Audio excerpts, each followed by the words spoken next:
Can't answer my questions? Lose a sale. I hope this belongs here. At the time, I was a 21-year-old female in the Navy.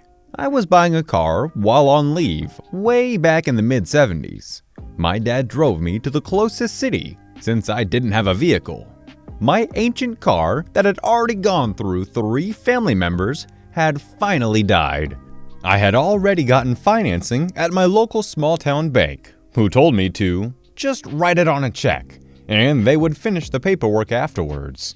Like I said, the bank was in a very small town, and things like that were common. They knew me, and I knew everyone who worked there. I was looking at a really nice car that was only 3 years old. The dealership had a banner that said, "We will answer your every question, or we can't sell you your next car," or something like that. I talked, or at least tried to talk to the salesman. He only wanted to talk to my dad.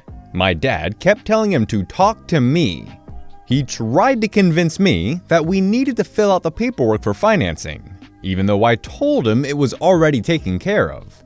He asked my dad what his budget was, and Dad said, "Talk to her," pointing at me.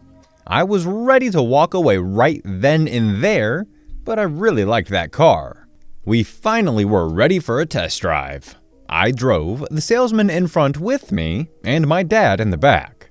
The salesman would answer my every question by turning around and answering to my dad. Dad and I exchanged looks in the rearview mirror. I turned around and started back to the parking lot. The salesman, confused, asked my dad why we were going back so soon. I told him that he obviously didn't want to sell to me since he refused to talk to me. So why continue the drive?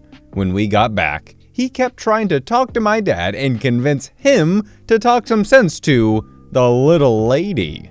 I said, pointing to his banner, "You won't answer my questions, so you can't sell me a car." He still tried to convince my dad that we could work something out, just between them. Too bad. I really wanted that car, but he lost the sale. I ended up at another dealership that actually talked to me and bought a nice little 4-year-old car that served me well for several years. It's very interesting to think what now is considered to be completely sexist and 100% shunned was just par of the course with the man being the man of the house just a half-century ago. Crazy how things change. Conn-Artist Salesman. A recent post reminded me of this. A few years ago, my wife and I just bought a house and were in the market for some new furniture. Not actively searching, but casually. I happened to set foot in a crappy furniture store. You know the one. Overpriced, easily breakable, little structure, won't last more than a few years. Bad deal. I had just left work and drove by myself, and just wanted to peruse their selection, see if there was anything I liked. As soon as I entered the store, the overconfident salesman walked up to me. Salesman: "Hi, can I help you find anything today?" Me: "No thanks, just browsing." SM: "Are you looking for anything in particular?" Me: "No, just seeing what I can't live without. Thank you though." SM: "Well, maybe I could help you. What style of furniture were you looking for? Maybe a nice new TV." Me: "Seriously, I don't need anything. I'm just looking around and trying to kill some time." SM: "Okay, well, if you need anything, I'll be available." I made one loop through the store, and the creepy salesperson practically followed me around the whole time. Reminded me of a former manager of mine, and I hated it. In the one loop, I didn't see one thing that sparked my interest, so I was heading for the door. SM: "Sir." Me: "What? I mean, yes." SM: "Will you be making a purchase today?" Me: "No, like I said." He cuts me off. SM: "Will you please explain to my manager why you will not be making a purchase today?" Me: "Seriously? You've got to be kidding me." I've never had to explain to someone why I wasn't buying anything after being in a store for less than 5 to 10 minutes. Me: "Sure. Why not?" Escorts me to his manager at the other side of the store. in the most condescending tone he could muster, I'm assuming in an attempt to guilt trip me in the most absurd method to not leave without spending some money. SM. Sir, this is the store manager. Please explain to him why you will not be making a purchase today. Me.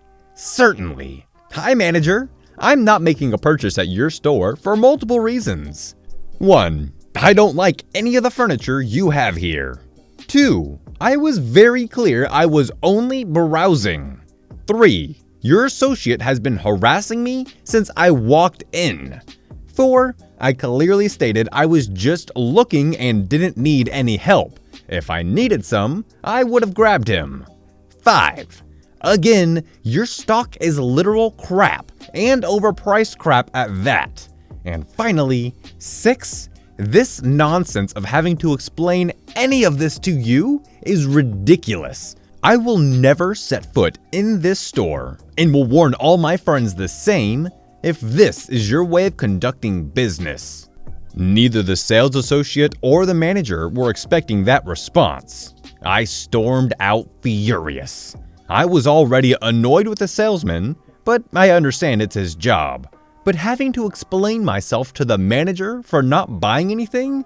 No. The only logical conclusion I could come up with was the salesman wasn't doing well and was on the last straw and didn't want to lose his job if another sale walked out the door.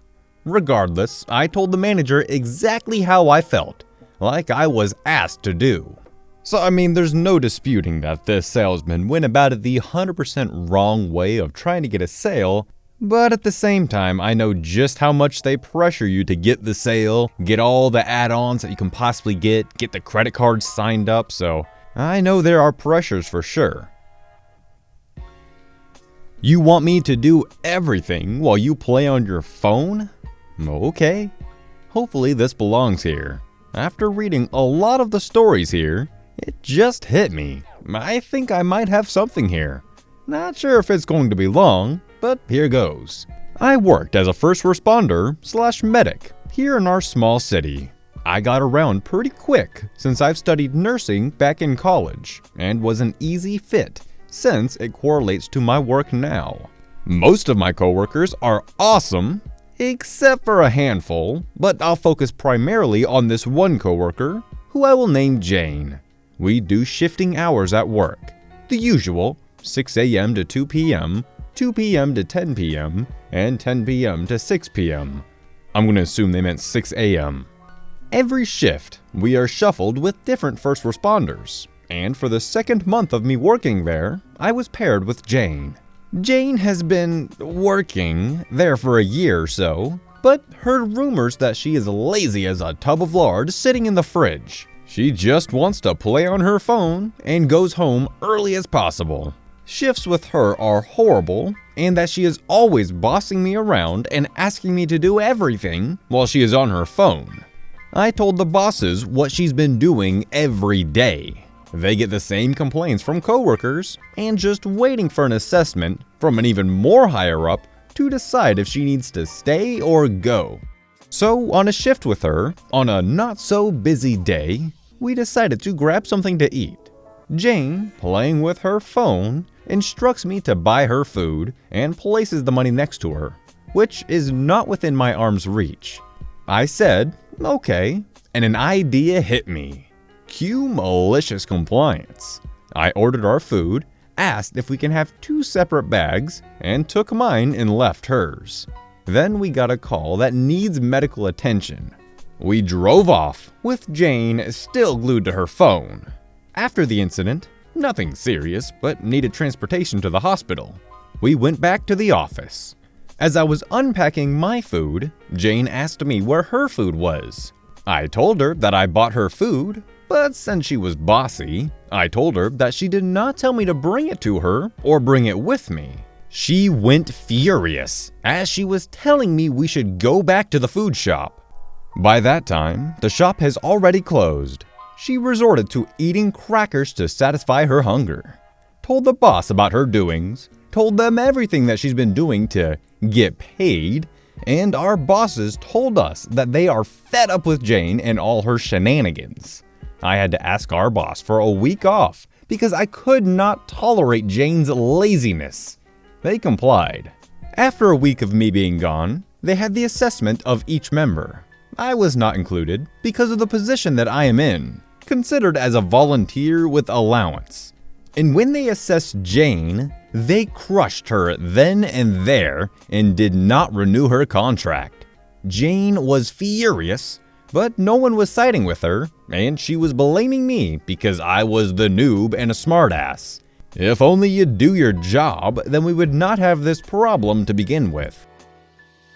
And that's gonna wrap it up for the most devious of compliances. I hope you guys enjoyed it, and if you did and you're new around here, consider subscribing. And if you really liked it, maybe give it a thumbs up and a share. Anyways, I will see you all in the next one. Peace out.